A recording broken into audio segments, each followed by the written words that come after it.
Einar Andri, þetta var stöngin út í dag.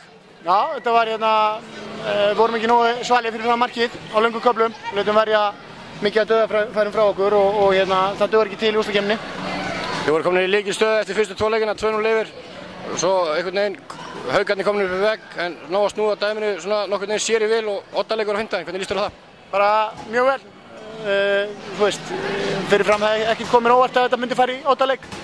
Bæði er mjög góð og bara, þú veist, gefa allt í þetta og það er bara annar lið sem getur unnið og nú ræðst þetta bara á fimmtudaginn og það verður bara frábært að taka átt í því.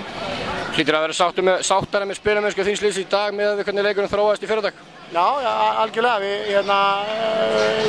Þetta var leikur en maður verður að klára færi sín að vinna leiki, það er alveg ljóst og menn þurfa aðeins að kafa í hugarfarið og vera meiri töffara fyrir markið. Fannst þið það að vera munurinn á liðunum í dag að þið nýttuð ekki færina meðan Haukarnir gerðu það? Kannski svolítið einföldun en samt sem aðeins það var ansi mikið að dauðafærin sem við fórum með og menn þeir voru kannski að nýta sín betur en það var allavega einhver hlutaskýringunni. Takk fyrir þetta Einar.